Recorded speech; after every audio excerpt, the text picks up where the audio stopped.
सुप्रभात विद्यार्थियों। आज हम करेंगे पाठ 6 प्रकृति संदेश के प्रश्न उत्तर। पहला प्रश्न है, पर्वत हमसे क्या कहता है?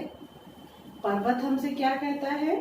पर्वत हमें नेक काम करते हुए जीवन में महान इंसान बनने के लिए कहता है। प्रश्न नंबर 2, पृथ्वी हमसे क्या कहती है?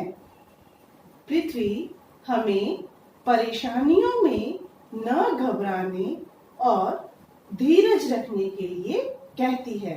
अर्थात हमें परेशानियों का डटकर सामना करना चाहिए, परेशानियों में घबराना नहीं चाहिए और धीरज से काम लेना चाहिए।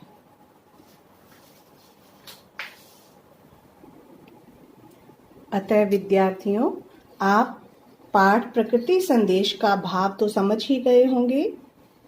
पर्वत क्या कहता है? शीश उठाकर तुम भी ऊंचे बन जाओ, नेक काम करते हुए हमें जीवन में महान इंसान बनना चाहिए।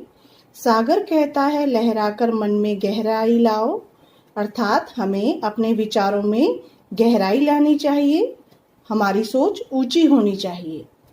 समझ रहे हो क्या कहती है उठ उठ गिर गिर तरल तरंग?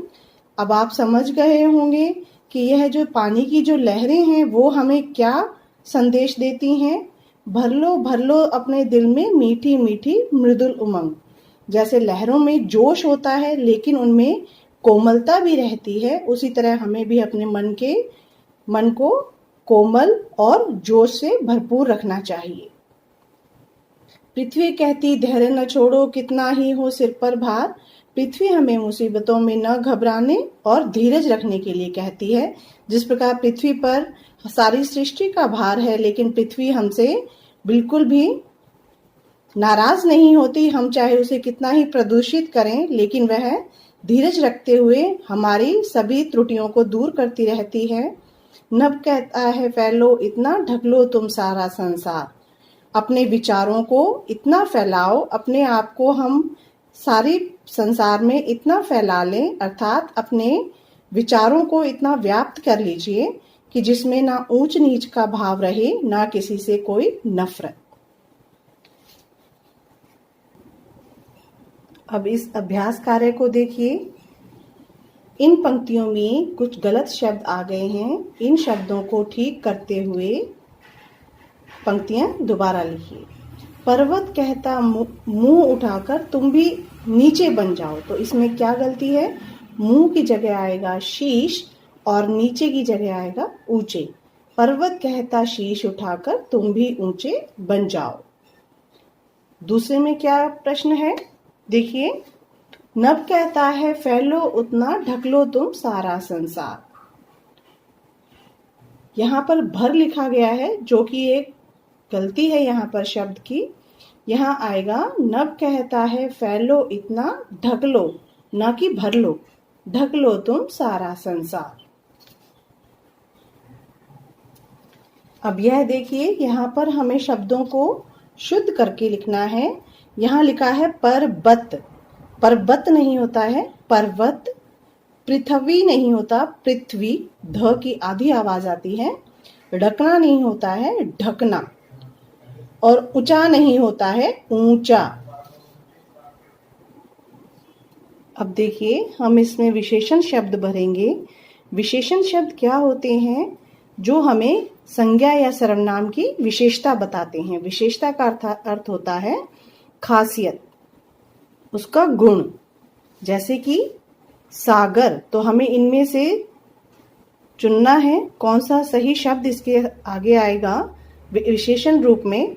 गहरा सागर, साफ पानी, लंबी छड़ी, अच्छा बालक, लाल गुलाब, मीठा शरबत।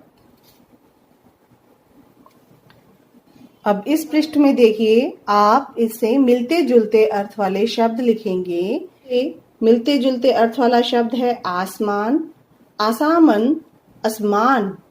तो बताइए इसमें कौन सा है? आसमान। इसके आगे हम सही का निशान लगाएंगे। इस शब्द में अनुस्वार की मात्रा नहीं लगी है। अनुस्वार की मात्रा होती है बिंदु। यहाँ पर ये बिंदु हमें अनुस्वार की मात्रा उमंग में भी लगी है क्योंकि ऊपर बिंदु है, तरंग में भी बिंदु लगी है, और बट ऊंचा शब्द में चंद्र बिंदु है, यहाँ बिंदु नहीं है। बिंदु को इंग्लिश में आप डॉट बोलते हैं, तो ये यहाँ पर डॉट नहीं चंद्र बिंदु का प्रयोग किया गया है, तो यह इसमें अनुस्वार की मात्रा नहीं लगी है। गहराई शब्द बना है, आपको इसका वर्ण विच्छेद करना है जो आपको सही लगे, जिसमें सही वर्णों का विच्छेद रूप हो, उसे आपको सही का निशान लगाना है। गे, है, रे, आ जमा बड़ी ई, तो इसमें इस शब्द से हमें गहराई का सही वर्ण विच्छेद का पता लग रहा है, तो हम यहाँ पर सही का निशान लगाएंगे।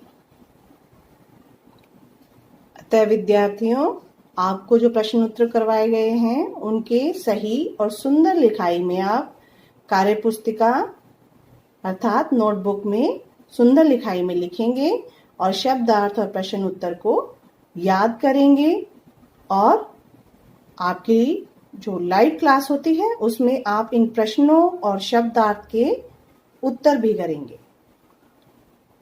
Okay students, have a nice day.